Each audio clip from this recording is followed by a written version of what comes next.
Good afternoon to our audience and welcome in to our link stay at the state capitol. We'll allow everyone just about 1 minute to get in and get settled, and then we'll begin this afternoon's program.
Good afternoon, everybody. We're going to go ahead and begin with our program. I am Tawana Black, and I'm a member of the Links Incorporated, the Minneapolis-St. Paul chapter, and we are thrilled to have so many of you who have taken out time this afternoon to join us for what we know will be a meaningful conversation and meaningful dialogue about the importance of public policy and legislative action across the state of Minnesota. Today, we've got a wonderful array of not only guests, but legislative leaders in our state and members of our community who have gathered together to begin taking deeper action in our community, to begin to change legislative policy in our communities and begin to take action together in our communities in order to build more gender and racial equity together in the state of Minnesota. And we could not be more grateful to have you here with us. At this time, I'm going to begin to move our program forward by introducing to you our president of the Minneapolis-St. Paul chapter of the Links Incorporated, Shirley Hughes. Help me welcome her to the stage. Welcome, Shirley. Thank you very much, Tawana. Good afternoon and welcome to everyone who has joined us today. The Links Incorporated is a international organization of some 16,000 women and chapters located throughout the United States, the Bahamas, and the United Kingdom. We are a public service, nonpartisan volunteer organization. Locally, the Minneapolis-St. Paul chapter of the Links has sponsored programs and initiatives for over 40 years, providing African Americans and persons of African descent with information regarding issues critical to the importance of our communities. Today's program will highlight topics that are being discussed and may be deliberated in our state legislative process. A shout out of thanks to the members of our chapter, including Ramey Kent, Marsha Murray, Leslie Taylor, Gay Massey, Lorraine Griffin-Johnson, Desiree Butler, and co-chairs Wenda Moore and Tawana Black for planning this afternoon program. And 1,000 thanks to our panel participants, moderator, and particularly you, our audience. Tawana will now come forward again and introduce our moderator for the afternoon, the esteemed legislatures, and the format for dialogue. Please enjoy what I'm sure will be a lively, informative, and engaging exchange of views. Tawana? Thank you so much for that warm welcome, Shirley. It's wonderful to have so many of you gathered here with us on today for this dialogue and this opportunity for us to build more racial equity and gender equity across our state with our legislative team here. We want to take a moment to talk about the goals for today's program. Our opportunity here to work together across the state is one that is important. We know about racial disparities, but we also have an opportunity here in our state.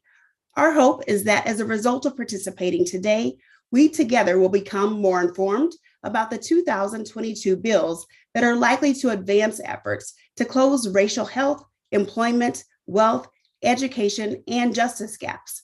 We hope that you'll become more informed about how to partner with policymakers to influence state policy. We hope that you'll become more informed about the role that African American policymakers are playing in our state and the important role that they're playing in partnering with you, our community members, and that you'll become more informed about the role that we, African American and community voters across the entire state of Minnesota, must play as these legislators are debating the policies that will help and are helping drive important change in our communities. We have brought together legislators who are taking deep action every day, some of the policymakers who are leading in our state. And it's important that not only do we know their names, but that they know our names and know that we have their back and that we are driving shared accountability across our state. And those are the goals that we have for today. Now it is my distinct honor to welcome to the podium our moderator for today. Lissa Jones is not only known as one of the most well-known voices across the airwaves in our state, but also known as a leading advocate for racial and economic justice, a leading historian who has been holding us in her hands and holding our ears and our attention on the airwaves of KMOJ radio for decades, but has also been holding our community in her hands, helping us to heal and to move forward at the most important times in our community. And we at the Links Incorporated could not be more happy to have her as our partner on the podium at many times. And it was most important that we have her as our moderator for today. Please help me welcome Lissa to the stage at this time. Welcome. Thank you.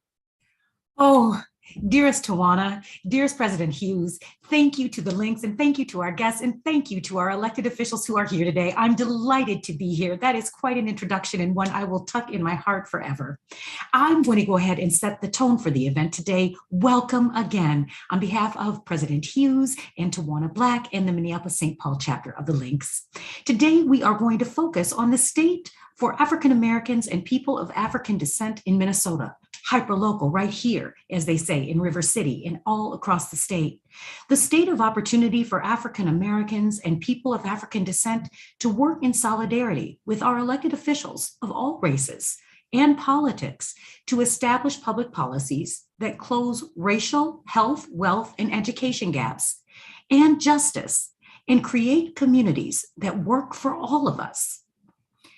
The importance of policymakers seeing our faces, knowing our names, and understanding our issues, assets, and opportunities, and the importance of us knowing their names, understanding their goals, and knowing how to navigate the halls of justice and policymaking. It's a partnership. And in the spirit of that partnership, let me begin with an introduction. First, let me acknowledge that Senator Bobby Joe Champion is here with us today. And as is often the case for our senators, they are very busy and he needs to be in more than one place at one time. So he will join us for the beginning of our program and then he will take leave to take care of other business. Thank you to each of you for being here. First, let me begin by introducing Senator Bobby Joe Champion, who represents the 59th District and has been in office since 2008. Senator Champion serves on the Capital Investment Committee, Finance Committee, Jobs and Economic Growth, Finance and Policy Committee, where he is the ranking minority member, and the Rules and Administration Subcommittee on Ethical Conduct. Senator Champion, welcome. Thank you so much. I'm not sure if you can see me yet. Let me try this. All right, let's see. You cannot start your video. Okay, here we go. All right. Thank you so very much. Let me first start by saying, Lissa, thank you so very much for that wonderful introduction. And I think Tawana's Black introduction of you is fitting because you've been such a stalwart and I just sincerely appreciate everything that you've always done. So let me just start by giving you those salutations. Secondly, I want to thank Shirley Hughes, who is the president of this great organization, and And let me say, when she talked about the number of chapters that they have, and she got to the Bahamas, I said, that sounds pretty good right now, right? I love to be in the Bahamas right now, but I'm loving the opportunity to be here with you. I also want to say hello to Judge Tanya Bransford and also Leslie Taylor. Those are others that I know, and I'm so proud that they are with us, and they always continue to do great work. And last but certainly not least, Tawana Black, thank you for your great work. I'm going to be brief because I know my colleagues are also going to pick up the slack here, and I want to also leave something for them to say. But here's where I start. As you know, the legislative session is in full swing. We know that we will finish on May 23rd. That's when all of our business has to be done. And you may have heard, and I'm sure many of you have heard, that there is a budget surplus of over $9 billion. And most people always wants to know where that money comes from or how we ended up with such a surplus. This surplus is due to increased receipts from taxes or those who pay in. And that's a cross section of people who also buy things, but also lower spending in like education and health and human services because of the pandemic. Not to mention that we received an unprecedented amount of money from the federal government to help us get through COVID-19 and or this pandemic. You asked me to share what bills are likely to advance. And so that's always a difficult question for me, only because of the fact that we got great things that's on the table that I'm gonna talk about. And we know that the House is doing some phenomenal things, but we also have the Senate. And the Senate has not always been as open to these important discussions as they have been in the past. So I'll highlight a couple of my bills, but also let me appreciate my colleagues who are all gathered around the table, including Representative Frazier and Representative Ruth Richardson, and I think Representative Moran is with us as well. So the first bill that I would highlight is that I believe that the common denominator when you think in terms of all disparities is poverty. And so how do we do that? How do we deal with that in real time? So I have put forth a bill as I have since 2016 with former Senator Jeff Hayden. It's called an equity bill. And it is our response to making sure the state invests money into communities of color, right? Our BIPOC communities. That's a new phrase that so many people use. So that is in North Minneapolis, South Minneapolis, on the Iron Range, wherever there are people of color, there are training opportunities, capital, or access to capital, or opportunities to invest in those communities. I'm also the ranking member on the Senate Jobs and Economic Growth. So jobs and training and all those things are really at the forefront of what I always try to do. So again, I'm giving, love to former State Senator Jeff Hayden, because ever since 2016, we have put forth equity bills and we have gotten over $100 million or more. I know it's not enough, right? Because we could use so much more money in our communities, but we're doing it at a time. And I also want to thank Representative Moran, who always supported these equity bills as well. So the equity bill is something.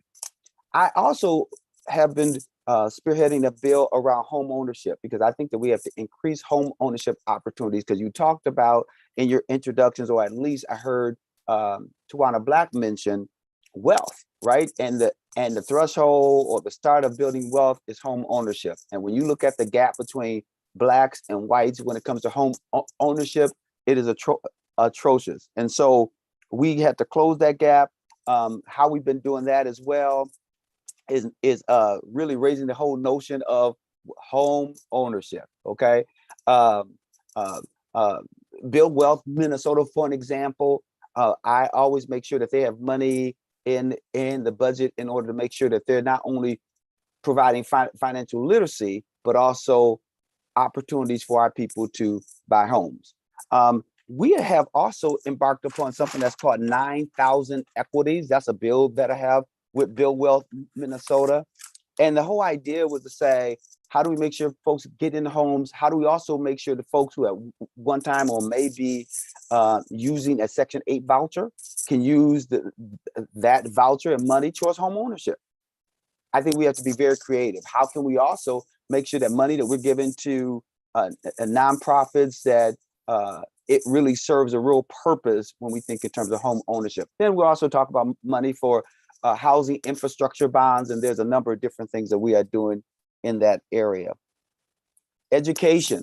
I believe that education is so important. Education is the threshold to improving our quality of life. You know, when we think in terms of us being lifelong learners, that started at a very young age. So I think that we should support families from birth to the grave, or even conception to the grave. How do we make sure that mothers are getting all the support that they need in real time? And so one of the things that I am continuing to do is to push for our public schools to be fully funded. Right now, we are not fully funding schools. And even when people say that there's an increase, it really isn't, because we are not taking into consideration inflation. And I think we have to do that, so that when we take into consideration inflation and stack money on top of that, then that is an increase. And we need to make sure that E12 is supported, higher ed is supported, and specifically, I think it's important to increase teachers of color. And we got to make sure that we get rid of this last in and first out. So build wealth, justice gaps. Representative Frazier talk about public safety, but I have a bill for youth, and make sure that we're putting money and investing in our young people. And last but certainly not least, the African American Family Preservation Act, the Crown Act, and I have a bill even on reparations. So we love to see you. Talk to your legislators. We have a cross section of people that are on this call. And I loved when you said that it's important for them to see your face and know your name. So I really appreciate that. And thank you for the opportunity. Senator Champion, I can't keep up with the number of bills that you've been sponsoring. This is amazing. It's wonderful to see. Legislating is a verb, and you are making it happen. Thank you for drawing our attention to these bills. How can we best partner with you, Senator, to make this happen? What are the best routes to do that? So number one, I think it's so important for us to contact your legislators, no matter where you live, not just our urban or metro legislators, but it's rural, suburban, and on both sides of the aisle. We need to make sure that they see you, know your name, and for you to tell them or share with them, whether that's in person, by email, or even if you see them at some public outing, to remind them of how important it is for some of the things you believe to be important. And I think you got to tell your friends. Wherever your friends are, connect with your friends. That's what I love about the links. You connect, right? That's the whole opportunity. And you are only as strong as your weakest link. And so I don't believe that any links are weak. I believe they're all strong. So we want to connect with our friends in other places, in other spaces, and we want to make sure that they are doing the same thing. And last but certainly not least, hold people accountable. If there's someone who's not supporting your interests, no matter where you live, we need to make sure that you take it upon yourself to get out and encourage people to ask them questions. And if they don't do the things that they say they're going to do, then find another candidate. So whoever that is. So thank you so very much. And those are things that I can think of right off the top of my head. But again, thank you, Lissa, and thank you to everyone that's on the call that allowed me to speak briefly. Thank you for advocating for us. Thank you for such a beautiful, kind introduction. Thank you for being here, Senator Champion, and I will see you at the legislature. You sure will. Bye. Thank you. Enjoy your Saturday. We appreciate you. Well, we've got a Crown Act and a Black Family Preservation Act, and I can dig all the acts. We have yet another legislator who is up and who is with us. I have the privilege of introducing to you now Representative Rena Moran, who represents the 65th District in the House of Representatives and has served in this office since 2010. Representative Moran serves as the chair of the Ways and Means Committee, on the Capital Investment Committee, the Rules and Legislative Administration Committee, and the Subcommittee on Legislative Process Reform and Taxes Committee. She is also a candidate for the Ramsey County Commission. Representative Moran, welcome. Well, good morning. Good morning. Mr. Jones, just want to thank you for your leadership, your work, for your voice, and how you educate us so often. Thank you.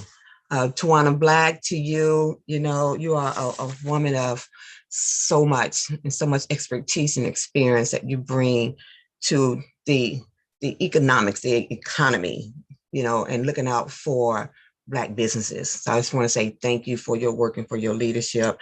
And it was nice to meet the president of the Links, President Hughes. Thank you all for being here. And thank you for everyone who has tuned in to this moment that we can engage you, educate each other, and partner in how we can create legislation that is going to impact the outcomes of the Black community. And of course, we can say all communities, but the Black community here in the state of Minnesota. So again, my name is Rena Moran. I represent St. Paul. I am in the historical Rondo community, Frogtown. I represent the Midway area, the North End, and a little part of Cathedral Hill in Minnesota.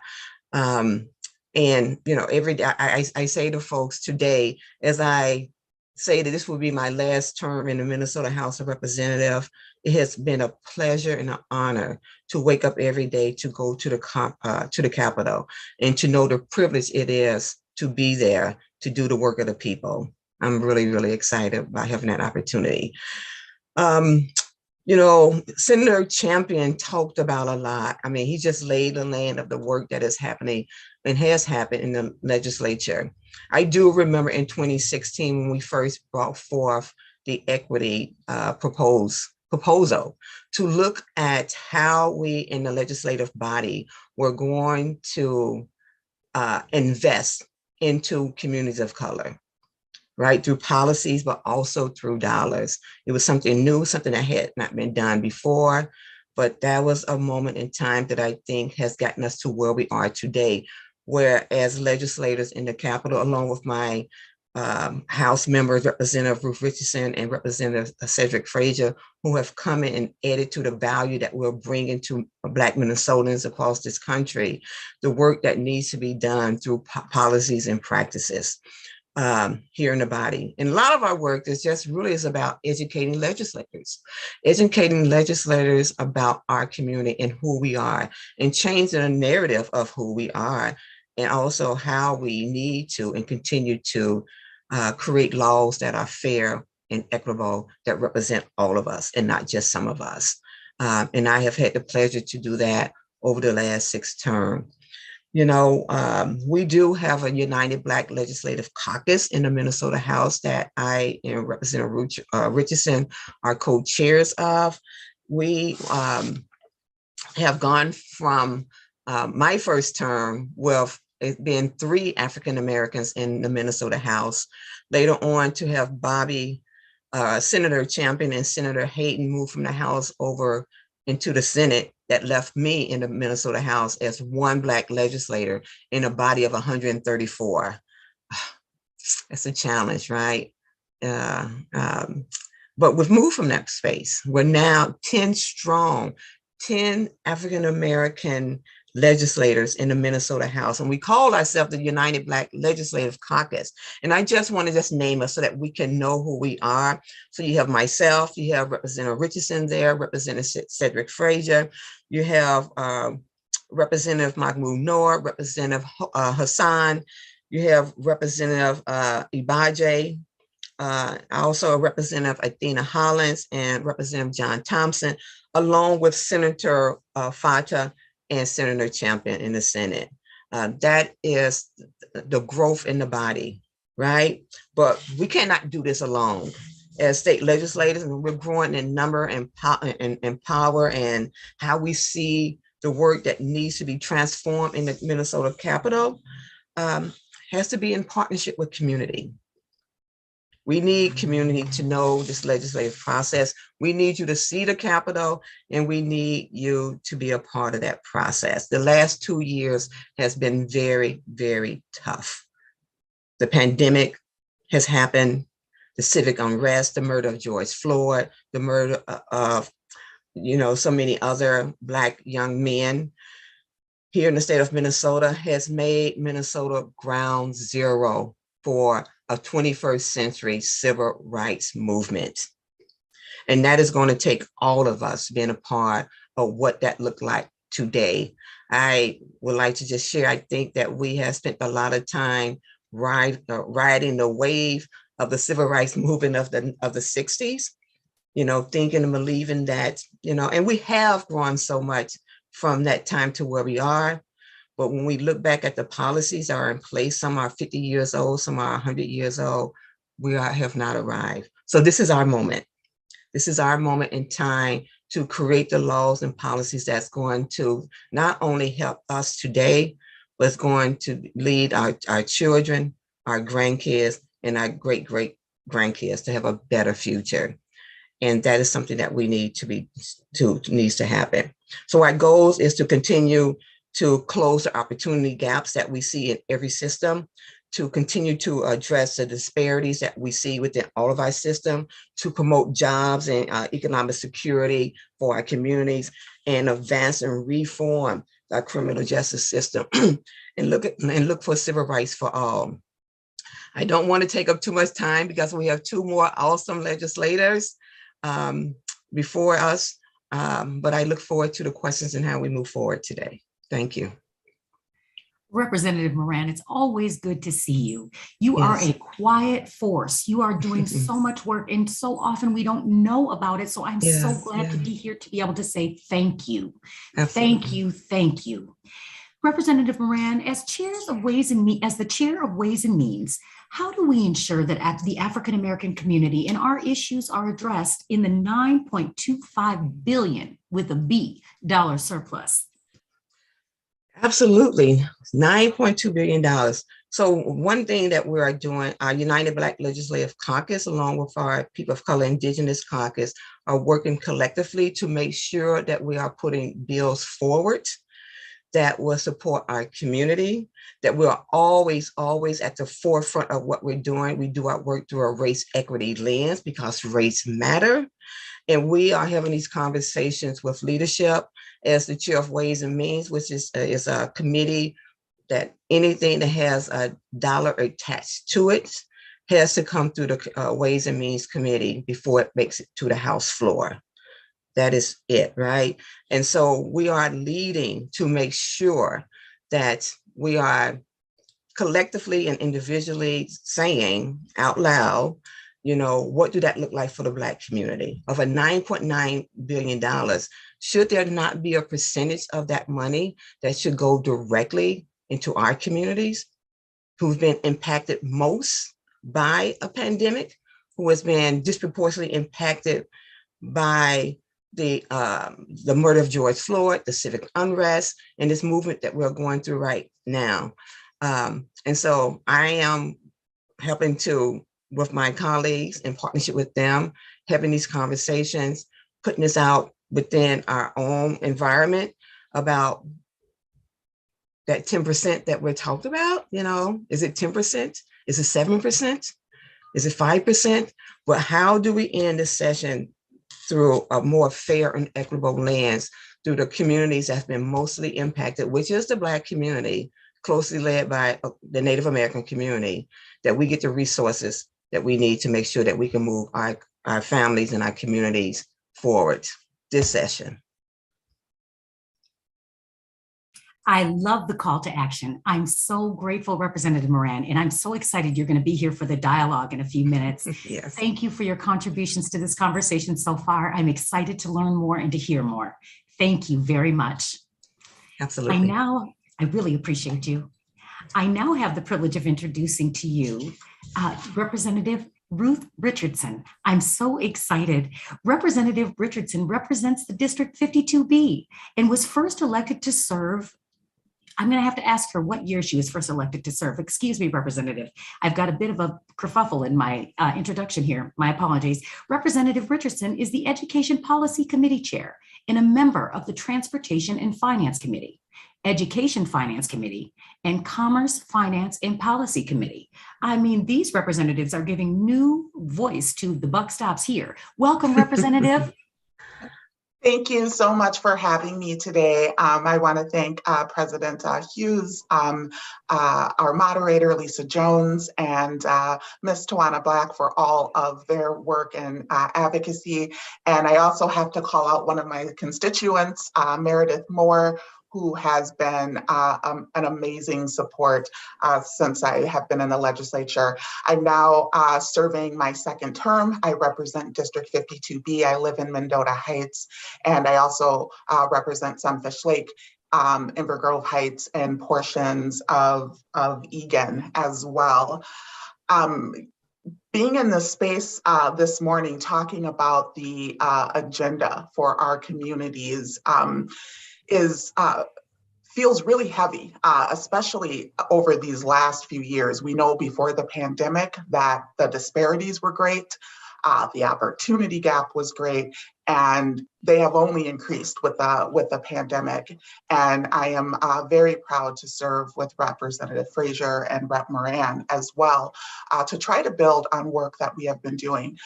In my first term, I was able to chief author a number of bills that became law, and 18 bills actually were passed into law within my first term, and most of them with an equity focus. And so with this legislative session, we're really trying to build on that work as well. A few things that I will call out. Getting a preschool suspension ban in place in my first term was very important, because when we look at the disparities within education, our Black students are 8 times more likely than their white peers to be expelled or suspended from school. And with what we know when we look at that data, Black children are not being treated the same as white children for similar infractions. And so this term, I'm hoping to build on that preschool suspension ban and ensure that it is extended to children in grades K through 3rd grade. Because if our children are not in school, we are never going to close the educational opportunity gap that exists within the state. And if we do not close that gap, we will never be as prosperous as we could be as a state. I also want to call out a number of the bills that I chief authored to close the disparities that we see in maternal child health outcomes. Black women are 3 to 4 times more likely to die from a pregnancy-related cause. Our Black infants are twice as likely as white infants to die within their first year of life. And what we know with the data, and what the data has shown us, because you can control for all the variables: overall health, education, income, access to insurance, Black women are still more likely than white women to die from pregnancy-related causes. And last year, I chief authored a bill that the Dignity in Pregnancy and Childbirth Act bill that requires all providers who provide obstetric care in hospitals and freestanding birth clinics to be trained in anti-racism practices as it relates to their care, because the disparities that we are seeing are grounded in systemic racism. Building on that work this year, I am hoping that we will be able to expand postnatal coverage. Right now, after a woman gives birth, there's no guarantee that that visit after she first gives birth is going to be covered by insurance. So I have a bill that ensures that not only will there be one visit covered, but there'll be 2 comprehensive visits that would be covered for women after giving birth. We're also working really hard to expand the maternal mortality review committee to include what's called morbidity, or the near misses, individuals who almost die during pregnancy, to be able to study those incidences, because what we know is that when we look at the data that Black women are 3 to 4 times more likely to die, 60% of those deaths are preventable. So there are things that we can be doing differently. And if we're able to expand those maternal studies to also include morbidity studies, we will learn things that will be able to help to save the lives of more Black women. Also wanting to build on the work that I did last session to bring funding to the African American Babies Coalition. We know that the unacceptable death rate that we see within infants is also preventable as well. What's so interesting, and I think what people really need to understand when we look at the fact that Black babies are more than twice as likely to die, when Black babies have access to Black pediatricians, that mortality rate is cut almost in half. So that bill ensured that there would be funding that would go directly to increase the number of healthcare providers that are Black within the state in order to ensure that there is culturally affirming care that is available within the state as well. Just a couple other things that I will lift up before turning it over to Representative Frazier. Last year, we did something monumental. We became the first state in the nation to develop a missing and murdered Black women and girls task force. And we are hoping to be able to build on that work as well this session and to develop the first missing and murdered Black women and girls office in the state of Minnesota to ensure that there are resources that are put into place to ensure that we're bringing our girls home and ensure that there are resources in place to ensure that there's accountability for Black women who are murdered as well. Following the murder of George Floyd, I was very proud to chief author House Resolution #1 that passed off the House floor with bipartisan support, declaring racism a public health crisis. And with that, we created the House Select Committee on Racial Justice. I was a co-chair along with Representative Moran, and that work put together 83 recommendations that we are continuing to push through each of these sessions to try to really move the needle on the disparities that we are seeing. So thank you again for this opportunity to connect, and looking forward to a good discussion. Representative, I must say, you inspire me to think of Fannie Lou Hamer, who found a million ways to resist and to use public policy to change things for Black people. Thank you. Thank you for what you're doing. You authored House Resolution 1, declaring racism a public health crisis, as you just mentioned, which created the House Select Committee on Racial Justice. Can you share what motivated you to lead those efforts and to fight for efforts to dedicate state resources to protect Black women? And what do you hope to accomplish through the task force on missing and murdered African-American women? You know, the real impetus behind House Resolution 1, in the days following the horrific murder of George Floyd, it was around the time that the COVID pandemic was just beginning. And I was looking around and I was looking at the response that we were getting to the COVID pandemic. Everything in the legislature stopped when COVID hit. All of the bills that were moving through the body stopped. And what we were told is that we are facing a public health crisis. All of our efforts must be focused on this public health crisis because people are dying. And what really stood out to me was that racism has been a public health crisis since the founding of this nation, and we have never stopped and said, we are going to stop everything that we are doing because people are dying. And so that was the impetus for House Resolution #1. And it was also to start an ongoing conversation on our House floor and in our House committees to really lift up all of the different ways that the systems that are working the way that they are designed, with the predictable outcomes that they have that disadvantage Black people, that we are going to have those conversations. Whether it's like yesterday, I was talking about the Black coefficient in kidney care. Do you know that if you have kidney disease and you need a transplant, when you go to the doctor, they look at you and they put you in one of two buckets: Black, not Black. And if you are Black, they add a score, a Black coefficient score to you that makes your kidney function look better than it is. And it prevents Black people from getting on kidney transplant lists for up to 3.5 years.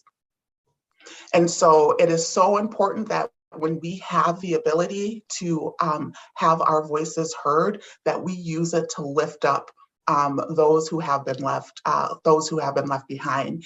And as for the Missing and Murdered Black Women and Girls Task Force and the office that we're hoping to establish as well, it's because our cases remain open 4 times longer than cases involving other women. And the fact that our cases remain open 4 times longer, and there is a blueprint to solving these cases and to finding people, it's just not being used when it's people who look like us. So that's why I have been focused on lifting up those efforts as well. I do not say this lightly, and especially on a call involving 40 people. I have never worked on a campaign before. I will see you at your next campaign, and I will do whatever it takes to see that you get back wherever you want to be. This is incredible to me. I had no idea. Thank you, Representative. Thank you, thank you, thank you. I cannot wait to hear from you again. Representative Ruth Richardson, thank you. I don't know how you cannot be moved by, thank you. I now have the privilege of introducing Representative Cedric Frazier, who represents District 45A and was first elected in 2020. Representative Frazier serves as Vice Chair of the Public Safety and Criminal Justice Reform, Finance and Policy Committee. My goodness, that's a long committee. And a member of the Industrial Education and Economic Development Finance and Policy Committee. My gosh, and Judiciary Finance and Civil Law Committee. That's a lot of committee. Welcome, Representative Frazier. Thank you, Sister Jones. Thank you, Sister Hughes, and thank you, Sister Black, for creating this space and inviting us all here today. You know, where to say for my colleagues that have come before me, this is only my second year of my first term. And Chair Richardson, Chair Moran, Senator Champion, you all set a high bar that I've been watching for a while. And so anything that I'm doing, I'm just trying to keep up, catch up, and honor the work that you all have done for so long. And I love everything that we've been able to partner on so far. And I'm looking forward to doing more work in the future. And Chair Moran, I'm looking forward to doing some work with you on the county level as you transition over to your next chapter. So, you know, a lot of the work that I've been doing so far, or that you all may be seeing, is the work that I've been doing with public safety. When I ran for office, shortly after I announced my run, in the midst of the campaign, we were in the middle of a pandemic, and then also we had the murder of George Floyd. So that kind of shadowed much of the work that I was campaigning on and talking about as we were going through the campaign year. And I was fortunate enough to get elected, and after that election, I was fortunate enough to be placed on the Public Safety and Criminal Justice Reform and Finance Committee, where a lot of the work that I've been doing has been highlighted so far. This year in particular, you all may notice there's been a lot of talk about the uptick in crime that we're having. And in many ways, it's become a political tool, a political lever. Some politicians just see it as a way, as an election tool, as a way to win elections. I don't see it that way. I see it as when we're starting to talk about public safety, and in many ways, when we talk about any type of uptick in crime, when we start putting policies in place that are increasing penalties, or putting more officers in particular areas as a way to answer those things, our communities, Black and Brown communities, are the communities that get harmed the worst like that. Our communities are the ones that are being seen, being put into jails and incarcerated at high levels. What we have seen and what has happened historically is the reason we have these type of crime activity in our communities is because there's high poverty in our communities, there's low educational outcomes in our communities. Many of the things that the legislators before have talked about putting resources in to cure those inequities, those are the causes of the high crime rates that we're seeing in our communities. And the answer isn't to increase penalties or just put more officers there. The answer is to invest in those communities. So the public safety bill that I'm carrying this year, we call it the Public Safety Innovation Solution Package. It invests over $50 million into the nonprofits and community groups that have been working in our communities that are really crime prevention programs. We're talking about our after school, before school programs. We're talking about our YMCA community programs. We're talking about programs like Sister Black are running, because they're creating opportunities, economic opportunities, which we know help sustain and stabilize our communities. And it prevents crime and it brings crime rates down. Those are the type of investment we need in our communities. But the Public Safety Innovation Package, it also creates transparency and accountability for law enforcement. If you've got officers working in our communities, there is no reason that those officers should be violating the sacred oath to protect and serve. And if they do, they should be held accountable for that, just like any other profession that we have in our society. So that's very important. The other important piece about the package that I'm carrying is that it creates sustained funding that goes in perpetuity. It's not just a one-time infusion of cash. It will be sustained funding up to $25 to $30 million each year. So these programs can stay intact in our communities. It can continue to provide the resources and the work in our communities that we know we desperately and vitally need. What we learned is that during the pandemic, many of the organizations that were working with our youth and working with our communities that to sustain our communities, they were shuttered, they were shut down, or they lost some of their resources. And we want to make sure that we get those organizations back up and running, give them the resources they need to be sustainable. My colleagues also talked about education and the importance of having teachers of color in our classrooms, and particularly Black teachers and Black men teachers. I authored a bill for Black Men Teach to get them resources. It's a program that creates pathways for Black men to get into education and get into the classroom. Those could be individuals that are coming directly out of college or that are looking to seek a different career path after being in another career for many years. But getting those individuals, those men into the classroom so our kids can see folks that look like them and see role models that look like them is a very vital and very important for us to do. I'm looking forward to continue to support organizations like that. You know, one of the other things I work with labor and workers, a bill that I just recently passed off the floor and we're waiting for action in the Senate, was $1 billion bill to give $1,500 checks to our essential workers. Now, these are the individuals that worked during the pandemic when we were on the stay-at-home order. These are the individuals that went into work day in and day out, at risk of being infected by the virus, at risk of bringing it home to their family members. Many of them were Black and brown people that work in those service industry jobs, but they did their job. And many of them did contract the virus. Many of them did take it home and it impacted their families and they lost wages because of that. This essential workers package or the money for those frontline workers, it is an honor. It is something to say, thank you for the work you did. Thank you for doing all of that work. Thank you for helping to keep Minnesota moving forward. And because of those workers is the reason we have this $9 billion surplus, because of the work they were able to do to maintain our businesses and for those businesses to continue making revenue. So I'm looking forward to continuing to push bills like that, continuing to push bills that cure some of these inequities that we have in our state. And I'm looking forward to continuing to work with our great legislators that spoke earlier. And I'm looking forward to taking any questions you all have. And again, thank you all for having me here. And it's an honor to be in this space with you all. Thank you, Representative. My gosh, I know each of you have got to be tired during this pandemic. Y'all have been running at the speed of light. Representative Frazier, thank you for your work. I've got a question for you, please. What are the focus areas of the Philando Castile Fund? And what can you tell us about the efforts that you're leading to address public safety, in addition to some of the things that you shared with us just a moment ago? Yeah, so the focus areas of the Philando Castile Fund, it's $12 million a year for training. But the most important thing about that is it mandates training for mental health, de-escalation, as well as cultural competency. You know, one of the big things that we notice and what we all know is that many of the officers that work in our communities and where many of us stay, they're not from those communities. They live in communities that are far out, ex-burbs, maybe further out than that, and they don't get a chance to interact with Black and brown people on every single occasion, every single day. So it's important that they have this cultural competency training, because what I see is many of the things when there's escalations, it is because of that lack of interaction, that lack of knowledge behind the cultural interactions or knowings of our community. So this fund is really focused on that to ensure, and then also the mental health piece. I mean, how many times have we seen stories on the news or heard about where there's a call with someone in a mental health crisis?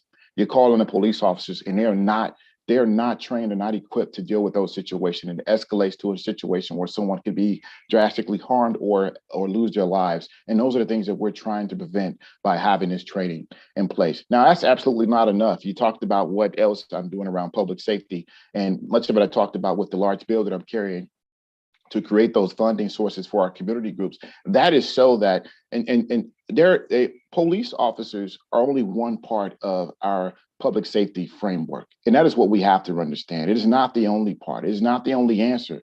to public safety in our communities, in all of our communities throughout Minnesota. And what we're hearing, even when we talk to law enforcement, when we talk to community members, when we talk to other elected officials at the local level, they're saying we need more. We need comprehensive responses to public safety in Minnesota. And so the larger package that I'm carrying, the public safety innovation package, it is a comprehensive package to include community, to include law enforcement, and also to have the transparency and accountability pieces to try to help build trust within our communities as well. This is so exciting. Thank you, Representative. If you would all please be gracious enough to come back on camera. Representative Moran, Representative Richardson, and I think Senator Champion is still here. Did I see his name on the computer? These Zoom things, people move around a lot. I don't know about your screen, but my screen moves around a lot. We are taking questions from our audience now, so we're very excited. Thank you. Welcome back, both of Representatives Richardson and Moran. Thank you for being here. All right, first, Representative Frazier, and quite honestly, this is how I'd like to do this. We do panels all the time. If you or any representative has anything you'd like to add, contribute, please share it. We are hungry to hear it. In this case, Representative Frazier, to begin, are there specific schools Black Men Teach is focused on? This question is from Leslie Taylor. Hello, Leslie. Hey, Leslie, thanks for that question. They're in Minneapolis, they're in Roseville. Those are two that I know off the top of my head, but the program is really focused on to place these teachers anywhere. So it doesn't necessarily have to be limited to any school. When men are going through this program, they're going to be placed wherever there's openings and wherever there's potential to put them in the classroom. Thank you. Excellent. Representatives? Okay. All right. Next would like to hear more about the priorities for criminal justice reform between the three of you. Are there specific bills in place? You indicated yes, Representative Frazier, there are specific bills in place. And this is also from Leslie Taylor. Thank you, Leslie. Yeah, I'll jump in quickly, and my colleagues can chime in as well, because there's the larger package that I'm carrying. Many of these bills come through the Public Safety Committee that I'm the vice chair of, but there are also bills that are coming from other members within the House as well. That larger package that I talked about, the bill number is 2724. If folks want to follow that, it is working its way through the Public Safety Committee and will be up for hearing in the next couple of weeks if you want to check in on that.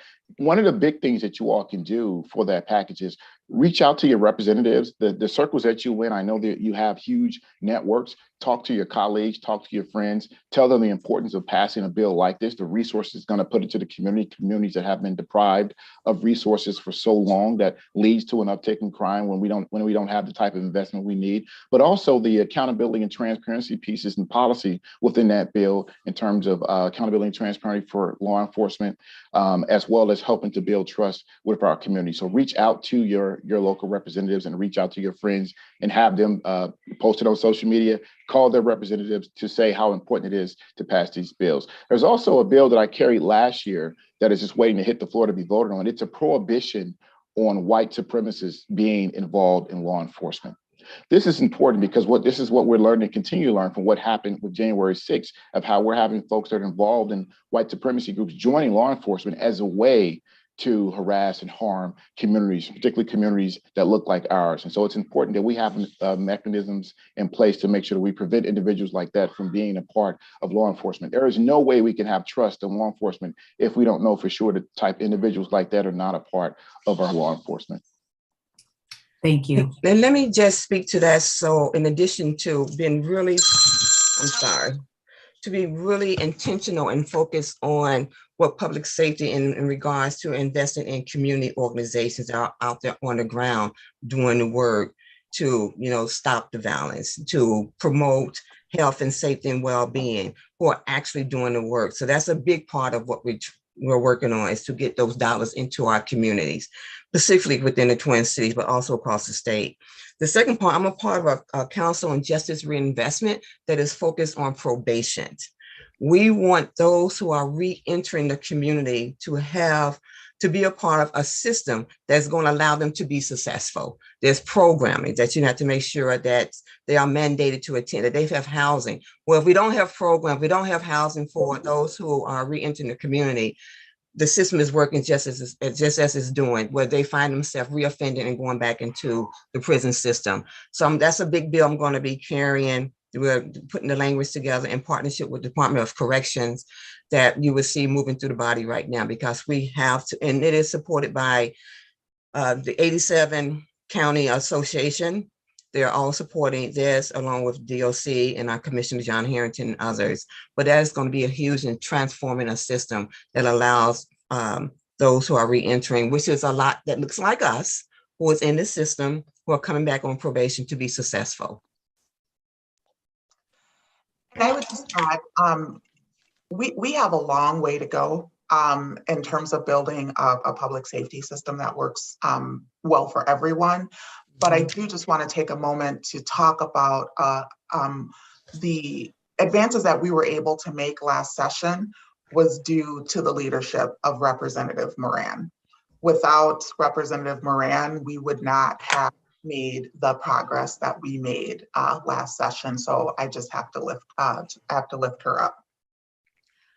You know, this is what I'm talking about. Black people loving on Black people for the reasons of Black culture is just amazing to see. When spider webs unite, they can tie up a lion. Let's go. Janine McGee, forgive me if I've said your name wrong, Janine. It's beautiful, spelled beautifully. I'm hearing so much great data.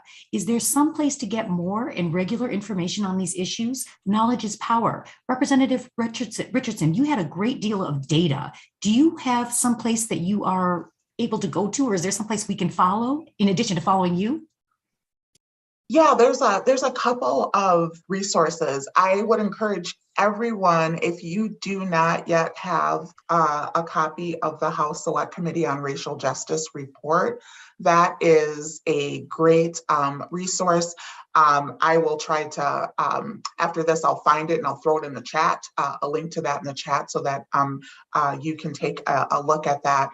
Representative Moran and I were co-chairs on the House Select Committee, and we made a decision as co-chairs that we were going to let community lead and community tell us what those recommendations should be. So we had a number of hearings and pulled together data in a number of areas, public safety, education, around housing, around healthcare, around economic development and jobs as well. And so that's a great source. And then also each of the representatives have periodic updates that go out, and you also can sign up to be on our updates list. Oh, and thank you, Tawana, for throwing the committee report in the chat.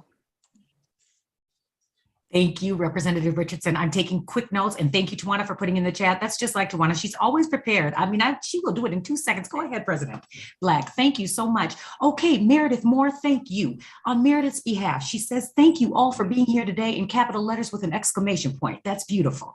You shared your work on important topics to our community. What's the most effective way we can support this legislation? Contact you to testify, write letters of support, call your peers to ask them to support, share information on social media. Any one of you can pick it up, and all of you can pick it up if you choose. Well, I guess I start all of that, right? What we can also do is put our email address in the chat so folks can pick that up and have that. And quite frankly, we're putting together our United Black Legislative Caucus, agenda. And so at some point, we need everyone on here, plus others, your friends, your neighbors, to write and say, we support this, right? We cannot move legislation alone. We definitely need community to step up, have their voices heard. We have $9.2 billion right now. And only in definitely a way that we can do this work collectively is to hear from the public. If we get 6 emails as legislators, if we get 10 emails in our email box, that is a moment that we all stop and pause and say, something is happening here. We need to pay attention to it, and we either need to move it or we need to stop it from happening. And that's the power of community being a part of the work that we do here at the Capitol. I want everybody to hear, thank you, Representative Moran. I want you to hear what she just said. This powerful force of a legislator just said 10 emails. There are 38 people. If we send 10 emails, they listen, 10 emails. Representative Frazier, were you going to jump in? Yeah, I was going to say that. I mean, that is exactly right. What Chair Moran shared, those emails, but also now as we're opening, as the Capitol is opening up now, we're having in-person meetings. Show up. Show up. You can show up in the Capitol building in the Rotunda. You can show up to when we start to have committees in person. I know the Senate is having some committee hearings in person. Show up to those committee hearings and voice your opinions about what you want to do. Sign up on a list to be a public speaker. That's very important to have those stories and share those stories. We listen to those. Legislators listen to those stories. They listen to constituents when they show up. My goodness, that gives new meaning to make your voice heard. Absolutely. Thank you very much. Josephine, please forgive me. I've not met you and had the benefit, but I'm going to try to say your name correctly. Josephine Myers Kuykendall. Kuykendall. Kuykendall. Thank you, Representative. This is where I'm saying help in the village. Thank you. That's right. Thank you. What type of public-private partnerships are planned to magnify the public funds with private dollars to create economic development in communities of color? For example, clearinghouse programs with financial institutions that make funds available, especially in communities where redlining prevails. What an excellent question. Thank you. Good. I can share. Well, I can share one. As a United Legislative Black Caucus, one of the conversations that we've been having quite a bit is around looking at precedents that have been set within the legislature. And there's a long precedent of dollars flowing directly to community-based organizations as annual allocations to have that money then used by the community-based organization to do greater good within the community. And so we've got a number of bills this legislative session that would provide direct allocations to community-based organizations who are doing the work and who are connected to the community to not only provide direct services to them, but to also provide funding streams. So let's start using our community-based organizations to run the request for proposal processes and the request for bid processes that happen every year, every month within the state. And I'm proud to be a chief author of one of those bills that is focused on economic development and ensuring that there's funds that are going to people who are doing the work in the community, who are connected to the community, and who are able to build the technical assistance and supports necessary to ensure that the funds get to the community. This work can be really complicated, and the opportunity to be able to demystify that by having our community-based organizations doing the technical assistance, I think, is critical as well. And I just want to say, listen to that. That what Representative Richardson just said is so important, right? Government can be cumbersome. Government can have a lot of red tapes. Government does not always see the value in our community organizations and the wealth of experience and knowledge that we bring to creating better outcomes for our families and our community. And quite frankly, I think, it is our nonprofit that is the meat of what is holding us together. They're accessible, they're there. We trust them. We don't trust government. We trust our local nonprofit organizations, right? And so we have been really intentional about engaging and doing that work in that type of partnership and moving away from just the big organizations that we historically have always funded. And it's really, really important to do that. I didn't talk much about my own personal work, Lisa. You said I'm that quiet person just moving things and making things happen. And you're right, I don't, but a lot of the work that I do is I reach back into my community and see the work that they're doing and connect them to the work that we're doing at the Capitol. Because if we don't show up, if we're not present, if other legislators don't know that we exist, then we're kind of like left out of the process. So we, as Black legislators, have been doing a really awesome job of doing that, partnership with like Girls in Action, African American Babies Coalition, looking at the work that UJAMA is doing, getting dollars over for the Rondo Land Bridge, Definitely we had to fight for Black men teach. We need to have Black men in our school, not just definitely in front of the classroom so that our boys and girls can see them, but they need to be in the building so that everyone can begin to see them and value what they bring to the table. I led on the African American Family Preservation Act and the Crown Bill. Investing dollars into the Minnesota African American Museum. We see these institutions, we know their value. And so our work is to help those who do not look like us begin to see them, value them, but also invest in the work that they do. And that's the beauty. I open up by saying I used to be one African American in a body of 134. Now, look, I got these powerful leaders, and all I can do now is just sign on to their bills. They're leading, we sign on to each other's bills, right? And lead the way and just hold each other together, because it is tough. It is tough being in that type of environment where, historically, we have not been valued in the way we sometimes see the world differently. We see the solutions different, but we also know directly what is impacting our community when others don't. And none of us would have known about this kidney piece, right? Where we are given a number. That's the value of having us in these spaces, and working to continue to build on it, but also see the issues that we can see those issues and make them real in the real way in the body that are creating laws and investing huge amount of dollars. And as chair of Ways and Means, when I'm in those meetings at the last moment, negotiating with leadership, negotiating with the governor, negotiating with the Senate, negotiating with our leadership, it is because I'm able to be in that room that I can bring the voices of Representative Frazier, Representative Richardson into those rooms too, about what we need to be investing in and what those dollars need to look like. But we are the tag team of doing a way that's going to just make the work for our Black community so much more valuable by doing it in a collective way.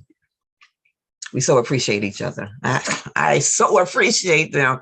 I tell them all the time, you just don't know what value you bring to the additional work, because it is so huge. It's so much. It's so much, right? But we got to do it and not do it always through an angry lens, but do it through a lens. We can be angry. We have to do that. We have to march, but we also got to be at the table changing the policies, right? Aligning them to what we're doing back out in the community in those direct type of ways.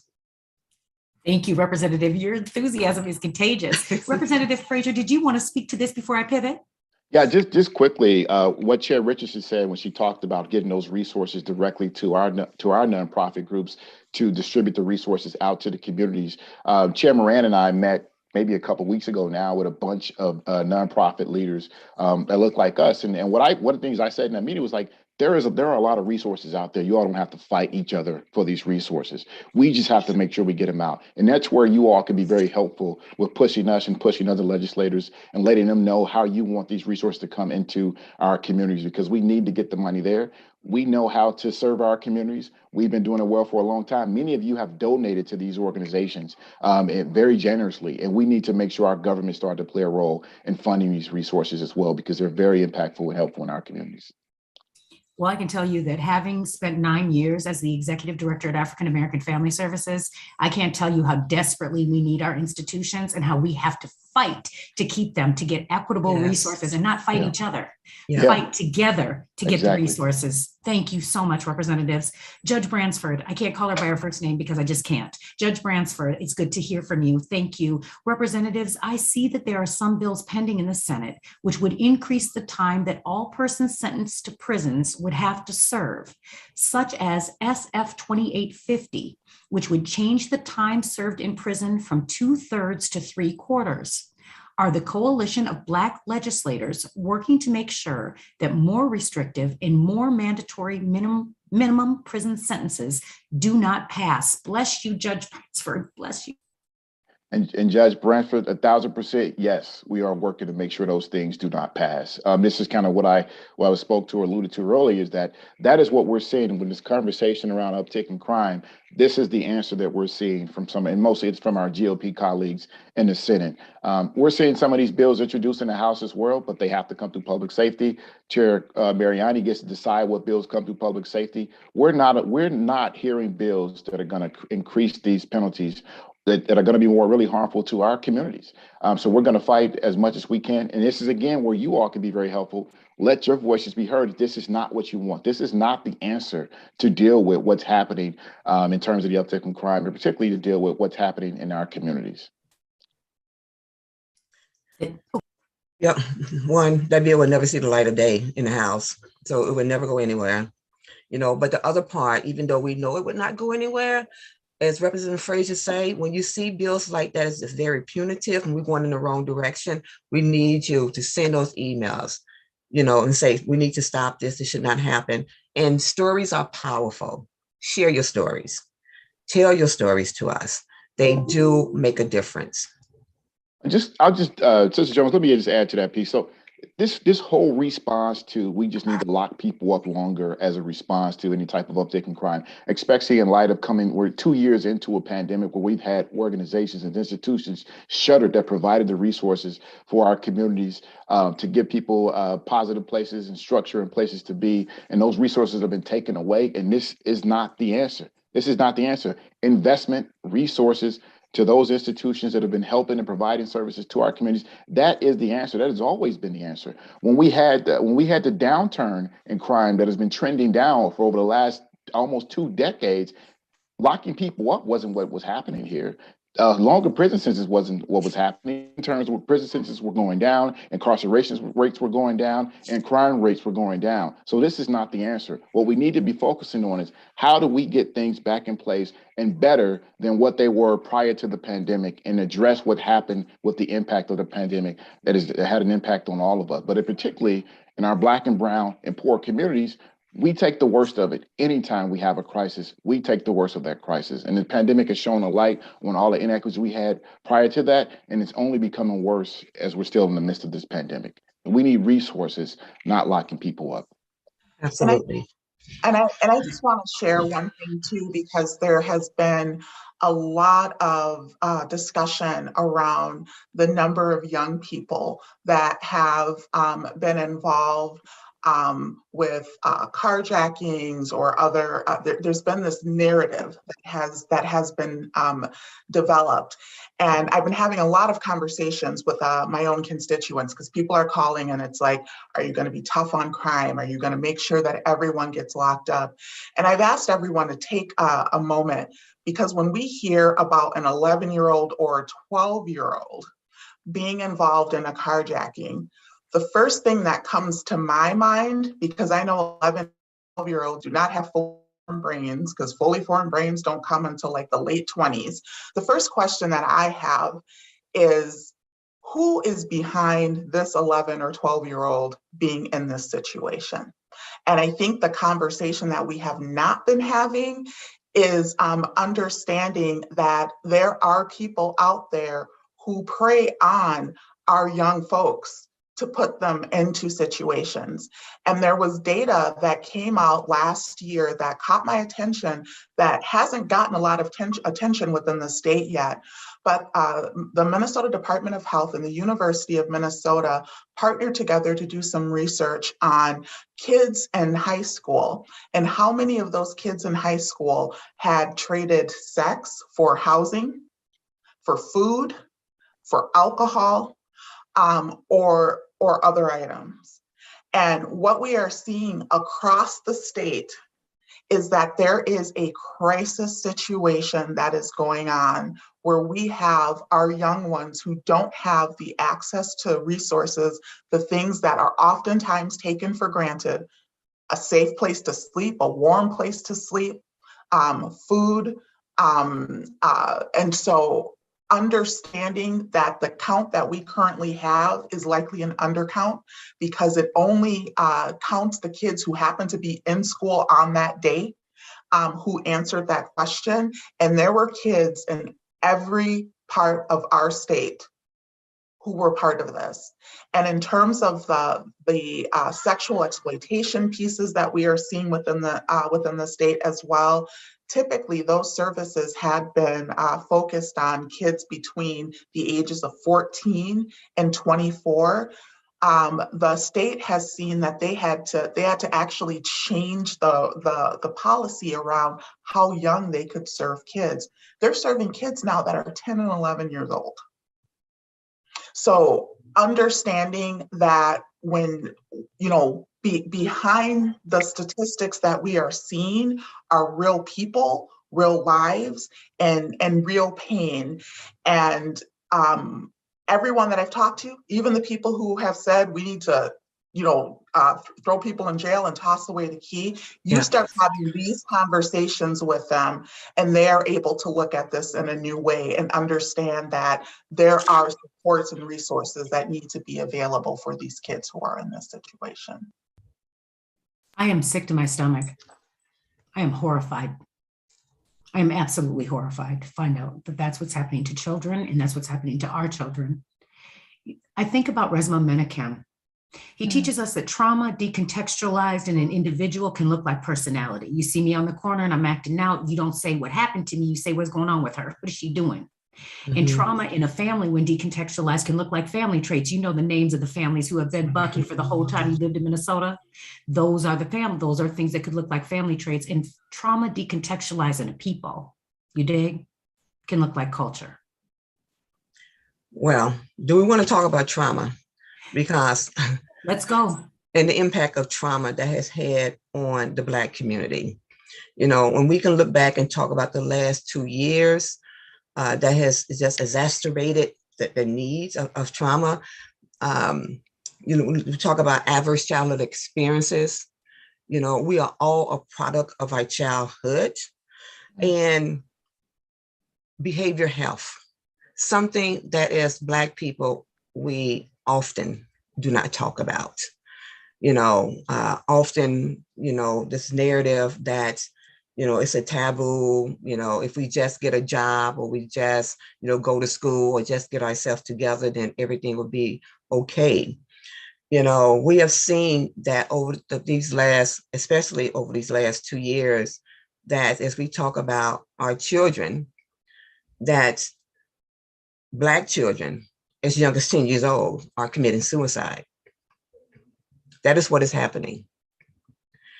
And we can also say that because of the trauma on top of the trauma, looking at George Floyd, looking at the other murders that has happened at the hands of police and that we are dealing with, when we talk about the pandemic and been isolated, being at home, no connections, no relationship. When we talk about the hate that we are seeing in Minnesota alone, over in Prior Lake and other places, we talked about the hate that we're seeing through just as simple as a Crown Bill Act and discrimination that is happening.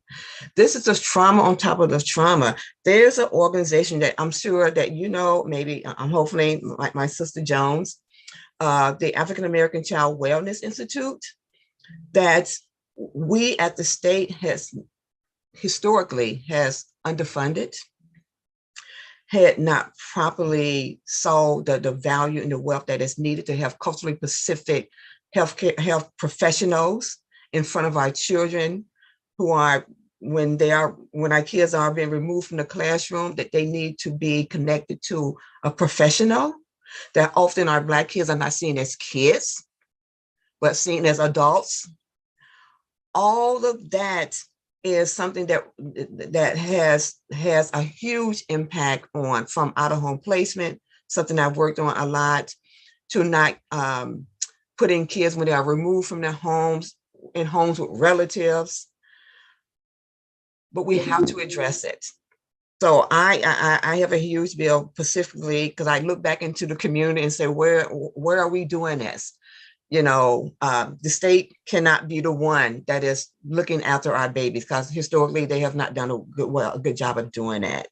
And so I do have a bill that is specifically focused on the African American Child Wellness Institute, who has a partnership with the University of Minnesota, who have partnership with our school, but do not have the fund to continue to train as they need to train more African-American professionals to have that connection with our schools and our families and our children.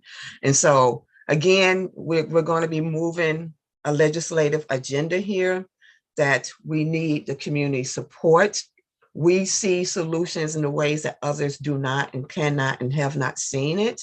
And so our job with a $9+ billion surplus is to work to ensure that we are investing dollars and resources in a way that's going to lift up our families, our children, our babies, our families in a really, really healthy and supportive ways that needs to be done this session. Because if we don't do it this session, I don't know when we're going to do it.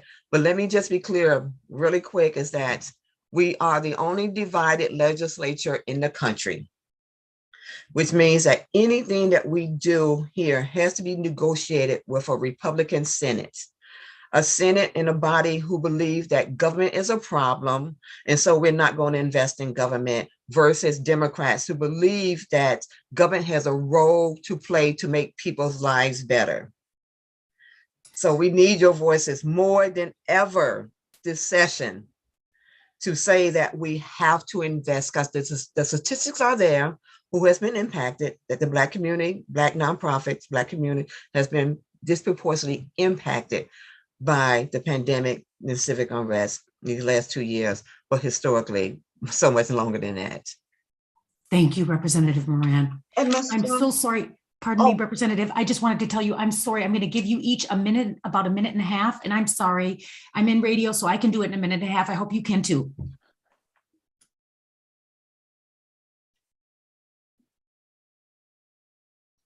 Representative Richardson? Representative Richardson? Oh, okay, thank you. Well, and I just wanted to lift up really quickly one thing that Representative Moran said about our children not being viewed as kids. Yes. And that's a huge challenge within the Missing and Murdered and Black Women and Girls Task Force, because our Black girls don't get Amber Alerts the same way that white girls get Amber Alerts, and they're actually less likely to get an Amber Alert and to be classified as a runaway. So I just wanted to lift up how when our kids are seen in that way, how it can have an effect on everything from whether they are able to stay in the classroom to what happens to them when they go missing. I just want to thank everyone for the opportunity to start this conversation today. And as Meredith said, I hope that it's not the last conversation. Remember that the Capitol is your house, and we look forward to ongoing conversations with everyone. That's what I'm talking about. That's our house. That's and right. That's it. The adultification of Black children is what killed Tamir Rice. It has serious dire consequences. We have to be very, very serious. It's also about the sexualizing of Black girls at a very young age, why we don't get Amber Alerts. Bless you both. Representative Frazier, bring us home. Yeah, I'll go quickly now. I'll address this. There was a question about ethnic studies bill that I'm carrying in the House. It is moving through committees, thanks to Chair Richardson and then Chair Dabney, and both in education is moving through. And it will be focused to make sure that our curriculum, that our kids see themselves in our curriculum. There's a lot of talk about the critical race theory and all that nonsense. And that's what it is. That's another political ploy that people think they can use to win elections. But the reality is our kids need to see themselves in our curriculum. They do better when they do that. All kids do better when they know the truth about history and the facts and how things kind of intertwine and work together. Thank you all again for having me here today. I'm looking forward to, I'm hoping after this, we're going to hear a lot of communication correspondence from you all. We'll get you clicked in the way you want, where you need to and want to get clicked in at the legislative level. But what Chair Moran and what Chair Richardson said, it is your house. You need to come there, hang out, get comfortable in your house, and let them know you're here and you're not going anywhere. Representatives, Representative Richardson, Representative Moran, Representative Frazier, Senator Bobby Joe Champion. These are our heroes who are at the legislature fighting for us daily. We are with you and we thank you. Thank you for everything you're doing. Thank you for everything you shared. Thank you to the Links Incorporated, the Minneapolis-St. Paul chapter, for bringing to light and to our awareness all that is happening here and the potential for greatness in the state of Minnesota. Being a lifelong Minnesotan, this gives me hope beyond hope. I'm a grandmother and I want want things to change for my grandchildren. And thanks to the 3 of you and 6 of your additional colleagues, or 7 of them, we are going to see it happen. Bless you all. I turn now it back to Tawana Black, our esteemed president of the Center for Economic Inclusion, and a link. Thank you all so very much. And thank you so much, Lisa Jones. Today was phenomenal. I want to say a big thank you to each one of our legislators. They are ours as they welcomed us to our house at the Capitol. And a big thank you to each one of you for being actively engaged, not only today, but beyond today and before today, in changing public policy, changing our state by being active in public policy and by spending so much time actively engaged in today's session. I also want to say a big thank you, not only from myself and our president, Shirley Hughes, but also on behalf of my co-chair, Wenda Weeks-Moore, who has worked alongside our committee to put today's program together and to continue moving forward with the Minneapolis-St. Paul chapter of the Links Incorporated's National Trends work and our work to drive more equitable and inclusive public policy work. I'm blessed to work with the legislators that you heard from on today on a daily basis in my daily day job. And I tell you that what you heard on today is not just a program. You heard from the hearts and minds of Minnesota's best, and they meant every word that they said. And in particular, a line that I saw Representative Richardson drop in the chat on today, that this work is a fight. All of these bills are fights, and they say that because they need us and we need them. So we encourage you to continue to be in this fight actively. Take what you heard on today and share it. We're going to drop a few links to you in the chat. This was broadcast live on YouTube, and so you'll be able to share this out with your friends and your family to be able to educate others. We're also going to share some resources with you in the chat and a page so that as you want to look into other resources, some that they shared and others, we have some sites for you to take advantage of so that you can look up how to use your voice with bills that are moving forward, how to use your voice and go out and register more voters so that we keep people like these policymakers in office. And so that as one of our representatives who is fighting now to also move from all the great work that Representative Moran has done in the legislature over to the Ramsey County Commission, that we make sure we get someone in this office who is fighting just as hard at the state capitol. So we have to make sure that we've got people who are registered to vote and actively voting. And so we're going to give you some resources to help do that as well. We also want to make sure that you stay connected to the Minneapolis-St. Paul chapter of the Links Incorporated. And next Saturday, our programming continues with a program focused on International Women's Day. And so we're going to drop that in the chat for you and encourage you to be connected with us. We thank you for all that you are doing. We thank you for your commitment to gender and racial equity and commitment to our community. Truly, our community needs us, and we need our community because we are one. Thank you so much and have a wonderful day.